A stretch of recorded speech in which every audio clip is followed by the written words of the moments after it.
This is I'm a PK, so what? Podcast brought to you by the PK Nation. Listen to real life stories and get tips to thrive as a PK. So Here's what? your host, The first lady, Ruth Zubairu. I'm a PK, so what? I'm a PK. So what? I'm a PK. I'm a PK. Hello everyone, welcome back to Features Kids. So what? Today I am so delighted to have my very own daddy, His Grace Archbishop Benjamin Kwashi. I mean, he holds a very dear place to us personally, but I don't want to, fool everybody with all I know. I mean, my mom and he go way back. As the story goes, my dad married my mom from their house, but he is that special to us. For everybody to know how special he is, he's a Nigerian Anglican Archbishop, and he has been very, very visible and vocal. He has been very visible and vocal in his religious call and in leading in his national calling as, I wouldn't say an activist, but being a strong voice in advocating for education for the less privileged, or for those who are not in the center of luxury and all that, and then for church, the voice of God in society. He has also led several rural and urban parishes in his journey as an archbishop.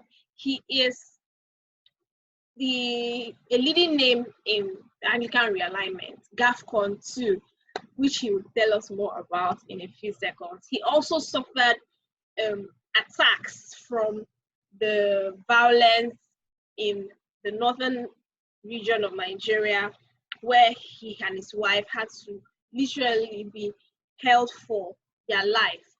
And so in the period that we have here today, he will be sharing with us a bit of who he is as a person and how this translates into the work that he does as a clergyman, and then for the next generation of clergy children and the larger community. Thank you so much, Daddy Bishop Kwashi, for joining us. Thank you, Ruth. That was an elaborate, what will I say, to get people to know me, but thank you. You're welcome. I mean, I definitely didn't do justice to it. Could you tell us a bit about what GAFCON is and the role you currently play right now in GAFCON? Yes. I think the simplest thing is to say that I am the General Secretary of GAFCON. Okay. GAFCON means the Global Anglican Future Conference movement, and it's began in 2008 when it became obvious that some parts of the Anglican Church in the communion worldwide have chosen to depart from the teachings of the Holy Scriptures on the issues of family life and sexuality in particular. And some of the leaders of the same Anglican communion felt that this was not right, because those who want to turn away from scriptures are embracing modern, secular, cultural practices, and not only embracing it, but imposing it upon the church. And those who want to uphold the teachings of the scriptures and those who are throwing away teachings of the scriptures, it became obvious that there needs to be a rethink for the Anglican Communion. Okay. But by the conference of 2018, there was hope that the larger part of the communion and the other part of the communion should be able to come together to discuss theology of the Anglican Communion. But 10 years down the road, after the first GAFCON conference and the second GAFCON conference, the rest of those who do not want to uphold the teaching of the scriptures continued in their trajectory and improving on their falling away from scriptures. For example, homosexuals were becoming bishops, consecrated. In fact, one of the homosexual bishops divorced his wife and became a homosexual and was still accepted as bishop. And these practices, obviously, in African culture even, is not elevated to that level. So we were trying to get people to say that this is not the way forward. But as it continued, so obviously GAFCON now continued to wax in its strength of holding up the scriptures. And the Lord fell on me last year to be the general secretary. So my role essentially is to keep the mission and evangelism of the church on fire, to insist on holding and upholding the scripture, and to make sure that those who hold leadership should uphold proclaiming Christ faithfully to all nations.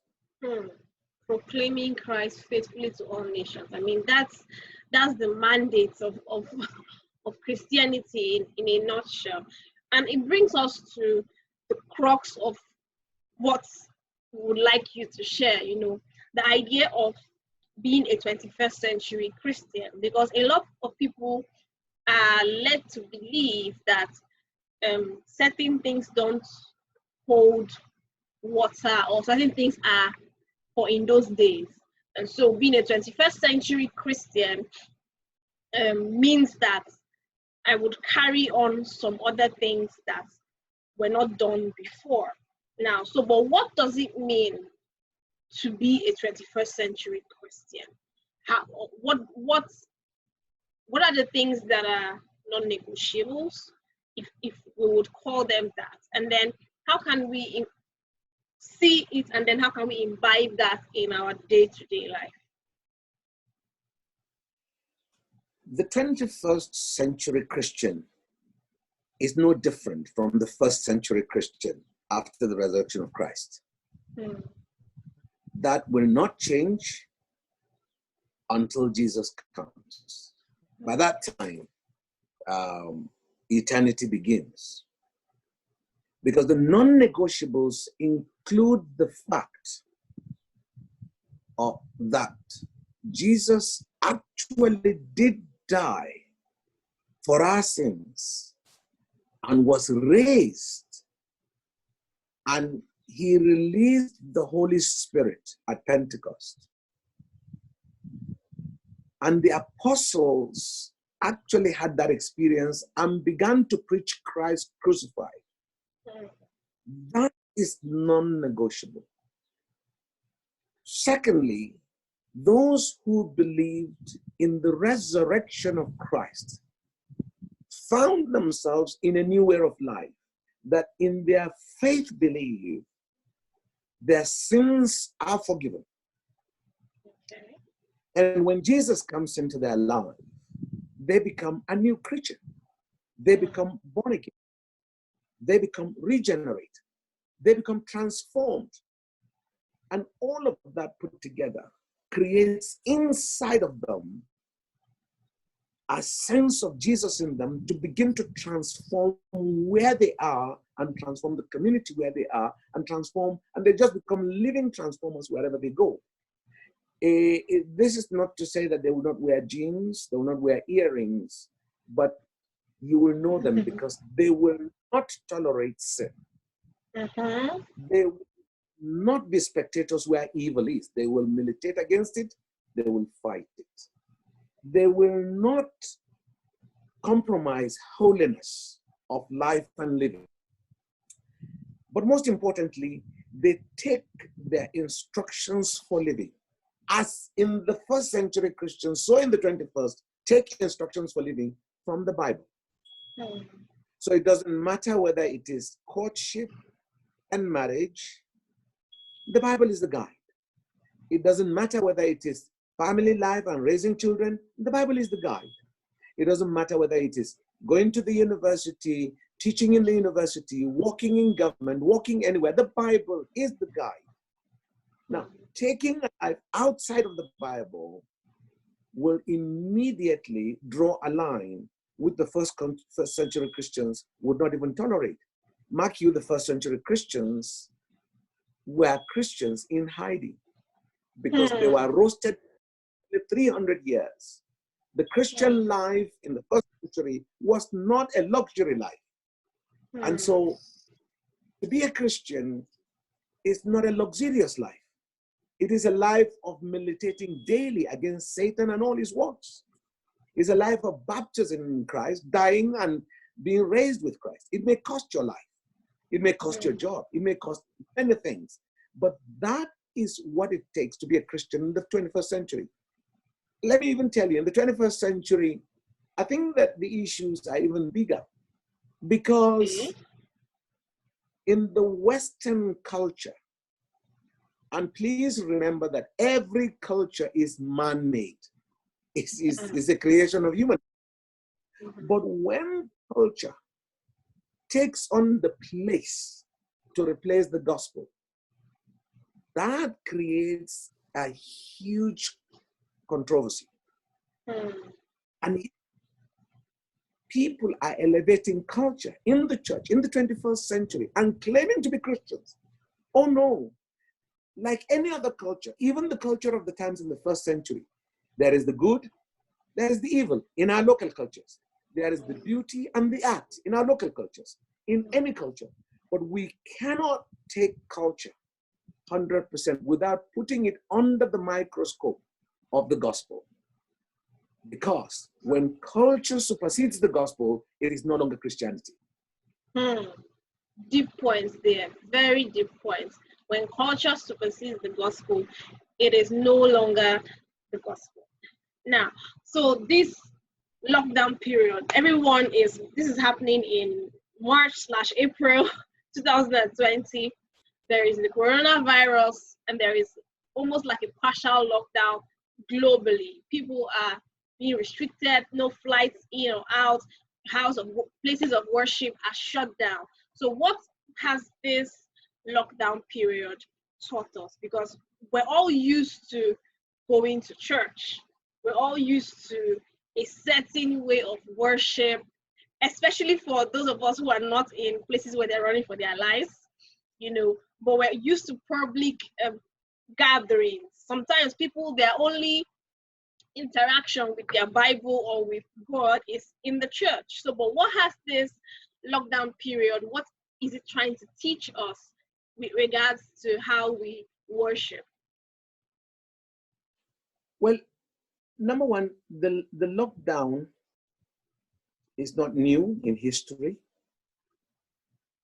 but the biggest part of it is this, that Christianity, following Jesus, the risen Jesus, and being a Christian, thrives in difficult times, such as this. In the times of the most difficulties in the history of humanity, genuine, true Christians have emerged. If you read the book of Hebrews, you will see it. That in the persecutions by the Roman Empire, that was the time when hospitality was at its best. People welcomed strangers they never knew before. And by welcoming them into their homes, they became Christians. They turned their lives over to Jesus. People like Epaphras in Colossae, a businessman, his home became the church, and he moved on to Hierapolis and to Laodicea, and all his trading spots and shops became the church, and they were all in houses. So the church in the first 300 years of its history thrived most under severe circumstances. It was in the time of diseases. It was in the time when the weather was the most harshest. On top of it is persecution. Yet you saw the most generous Christians. And people like Titus, young Titus, would risk his life to go to Macedonia and go to Corinth and follow Paul and take these things by foot and on donkeys down to Judea to help the church in Judea that was suffering, whether it was locusts or famine, both put together, and there was none. In more recent times in England, how did Florence Nightingale got to be known? It was in the time of plagues like this that she offered her life to help those who were suffering these terrible diseases, and Queen Victoria elevated her, and nursing emerged as a profession. In a lockdown, it is for the sake of Christ, genuine Christians. This is a time where neighbors will get to know who you really are. When you get up and go to church, never greeted your neighbor, you've never told him where you went to church. He also gets up and goes to wherever he likes. Now, sadly, we have to leave. We have to talk, and we've got to talk our faith. And if in that compound where you are, you've only been quarreling, and that's all they know you, in spite of your going to church, now they want to see a change. This is how the Christian goes, that in difficult times, your light must shine. There are old people who need help. There's no light, no water, there's no food. And you have, what do? You share. It may even be your last meal, but when you share, this is a time of generosity. This is a time of kindness. Now, when you've done that, and later in the evening, you say, folks, can we just pray? Because the seriousness of the corona situation in Africa frightens me. We don't have the kind of hospitals that America, Germany, England, Spain, and Italy have. We don't even have the kind of doctors, the numbers that they have. We don't even have the luxury of, our economy has gone down. So when you think of this thing falling, for example, in Mushi, or in Tudunwada in Jos, or in Kabala in Kaduna, or in some of those slums where it is, we're talking about 500,000 people in the whole of that place. And when you talk about distancing, it doesn't even exist, because some of these people live 5 in a room, some of them 10 in 2 rooms or 20, and they all get out, use the same toilet and all of that. If this plague falls upon us, can you imagine the funerals that will have to be done? So this is the time of Christians to show by our faith in generosity, to show by our faith in hospitality, to show by our faith in kindness, to show by our faith in politeness. Because the things, now 10 people's tempers are very high, but the genuine Christian he will be so nice, and people will be wondering what kind of stupid man is in the midst of all of this. But you have some walking inside of you beyond what anybody can explain, and only you know. And the power that lives in you gives you the grace to do things in difficult times that ordinarily in normal times you cannot do. That's how to worship. Worship is not singing and dancing and playing guitar and all of that. No, worship is living the faith that you live. If you are unable to live faith, when you go and sing, that's good. It does you some good, and it has its place. But boy, living it is the worship. For true worshippers, yeah, for true worshippers will worship God in spirit and in truth. So okay, on the flip side now, is it, some people will now say, when all this is over, I don't need to go to church. I can as well stay in my house and pray and read my Bible. So what is it? Should we now applaud that train of thought or that philosophy that there's no more need to call for corporate gatherings. Everybody should just stay and then connect with God and live the life of worship. That has two dangerous sides to it. The first one is, let's pray that you live through this thing and you survive. That's the first one. True. The second one is, there is no way in which you know Jesus and you be a follower of Jesus alone. Even while Jesus was alive, he sent them two by two. The essential part of being a Christian on earth is relationship with God and relationship with others. So you'll find in the New Testament, throughout, there is always the each other, there is the together, there is the one another, and that snowballs into a fellowship because there's strength in fellowship. There's strength in coming together to pray. There's strength in shoulder to shoulder supporting one another. If you choose to stay alone, the second danger is what happens to you alone stays with you alone. True, true. Thank you so much, sir. Let's move to something that's more personal. Being a veteran daddy, granddaddy right now. What has been your guide? You have 6 children.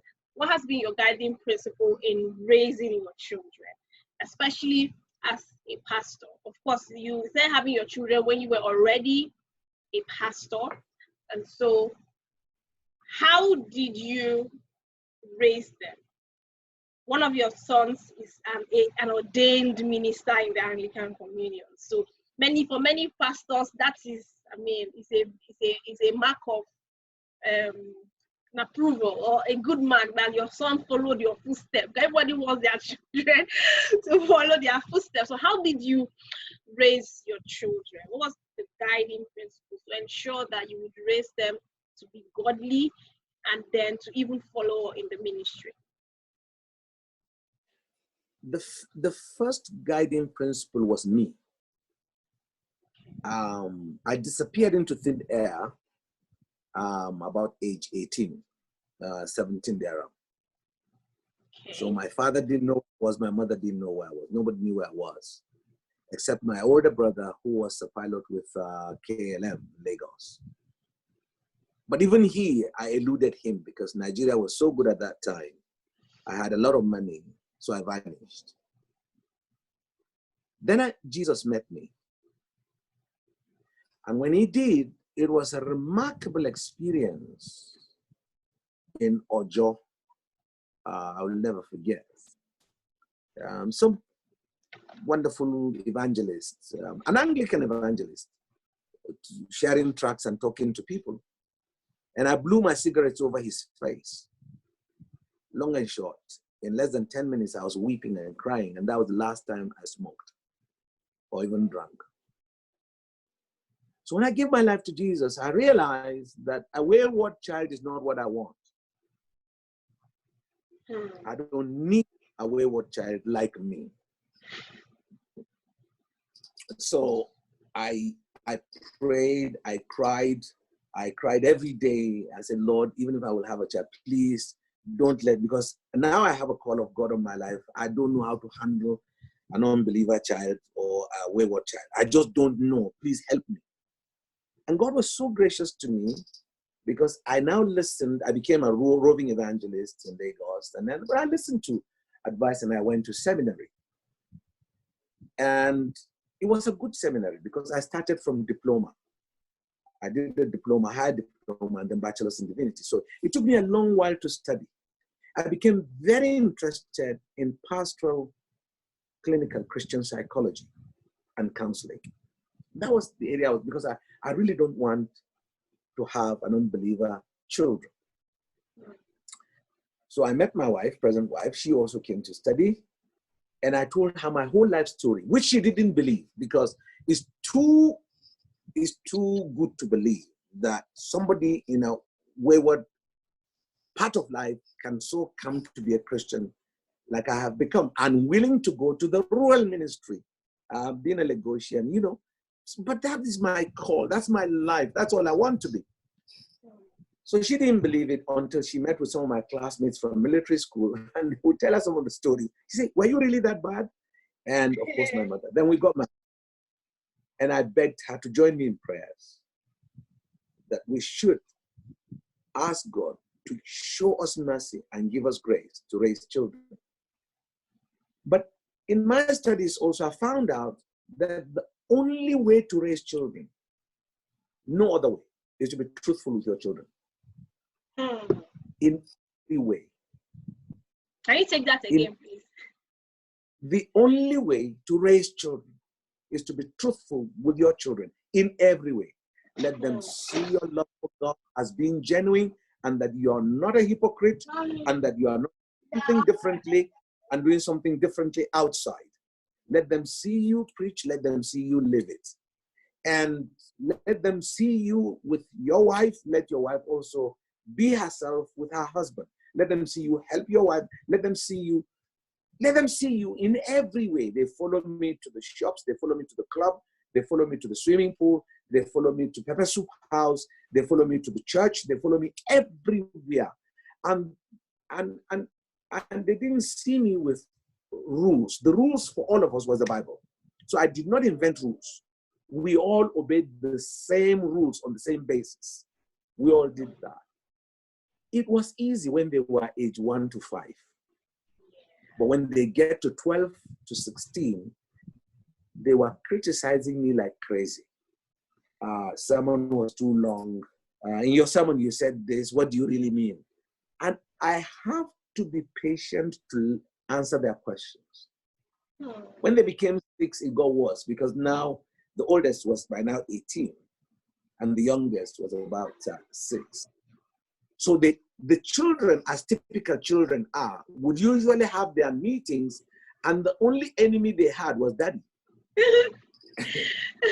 And the reason is from age 0 to 12, daddy was the lover boy.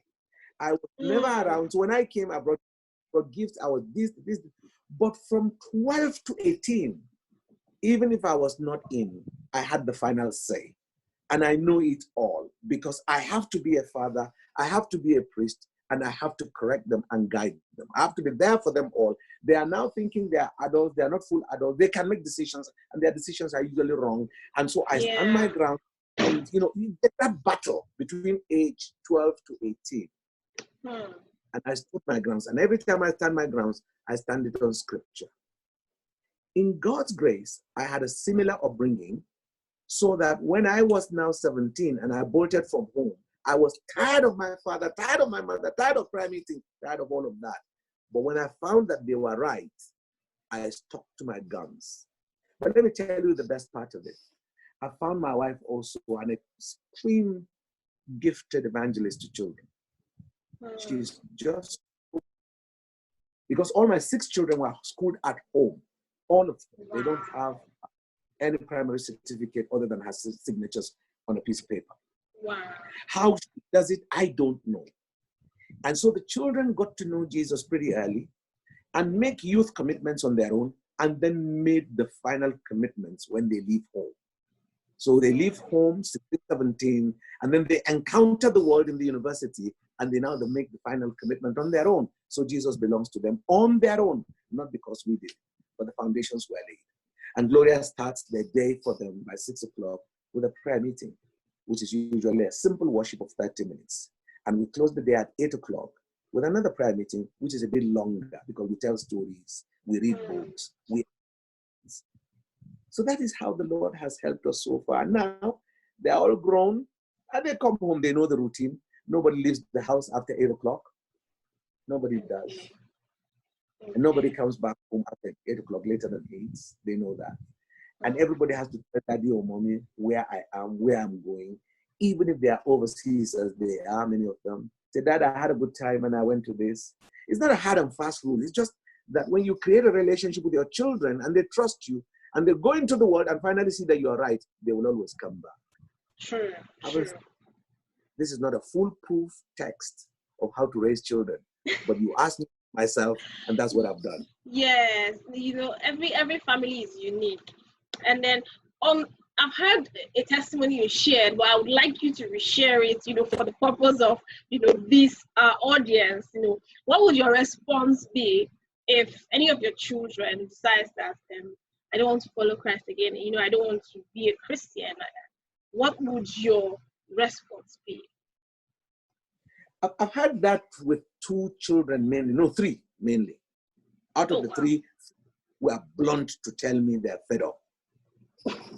A response is, and usually it's between 17, 18. They're now heading in university. They've seen some things. And especially the scientists, the ones that are doctors, they're the ones who encounter this. So I said to my daughter first, I said, well, young lady, I've done my bit, you are 18. If you choose to be a Buddhist, that's your choice.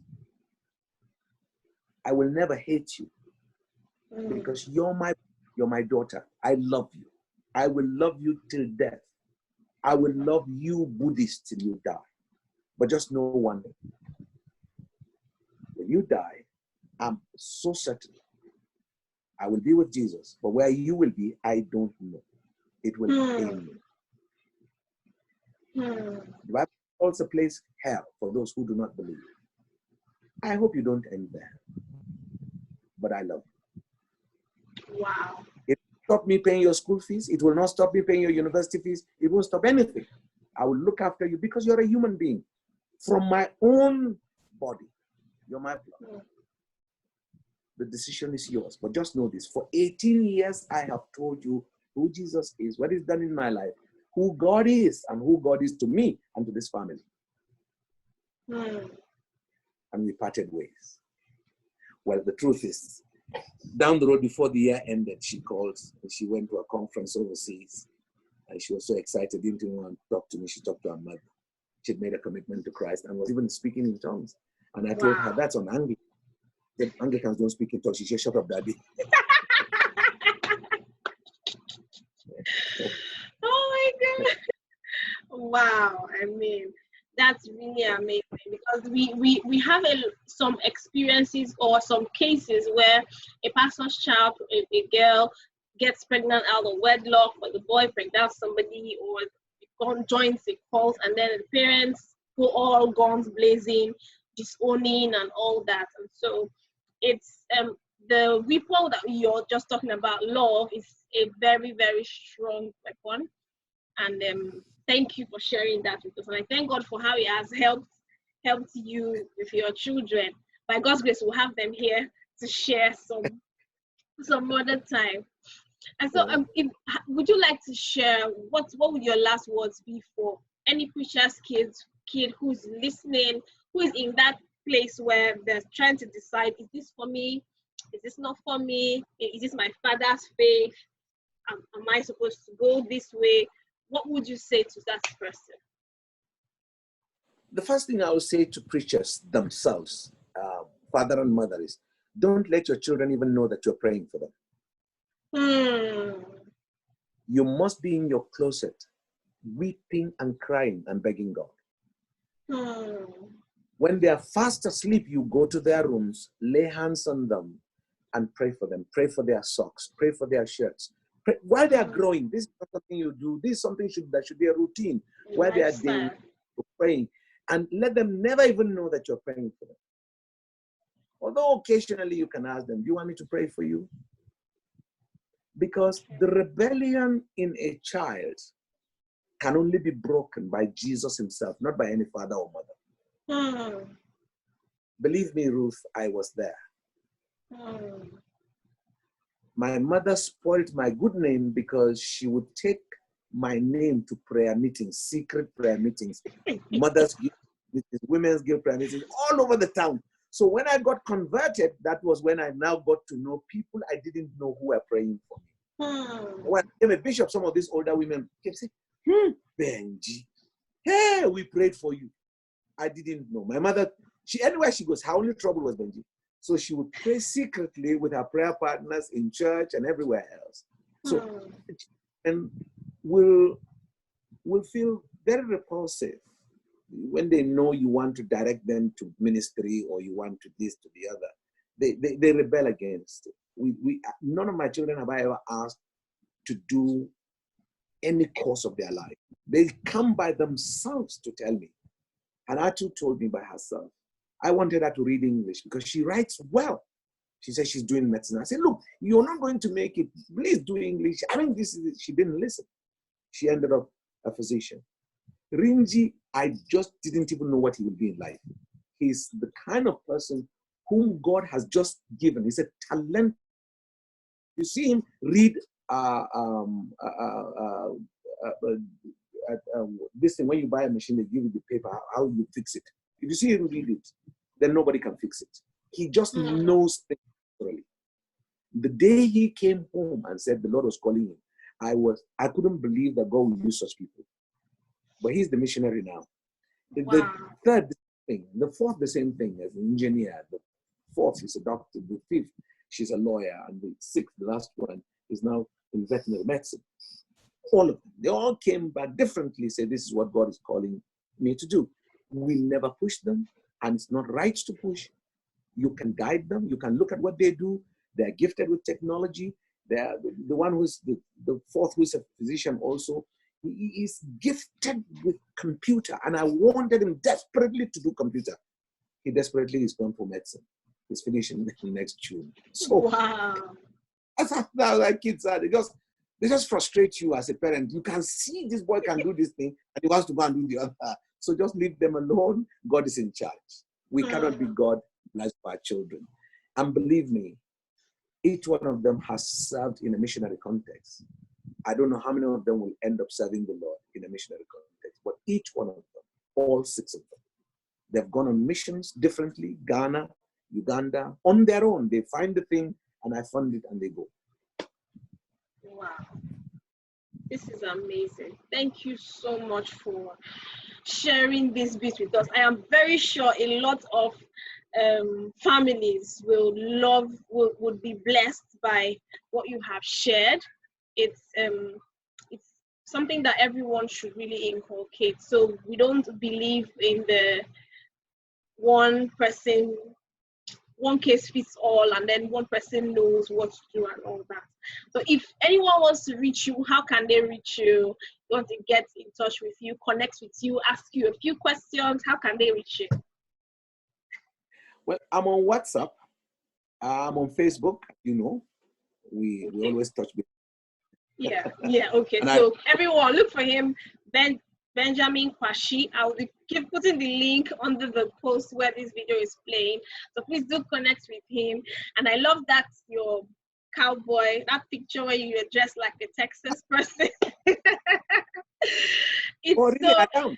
Oh, by the way, I am. Really? I'm a Texas. Oh, yeah. Let me show you. Okay. Let me show you. Oh, wow. An honorary member. Texas City. Oh, wow. Amazing. So Okay. George Bush was the first person who made me a citizen of Texas in 1996. Okay. Then as another senator also gave me an honorary citizenship of Western Texas. Great. Amazing. So please, this is our honorary Texan citizen. Maybe he will carry us along. Thank you so much, sir, for being here. We absolutely had a lot of we're blessed. We had a lot of fun having this conversation. We hope that you will be available to do this in another time, at another time. Yeah.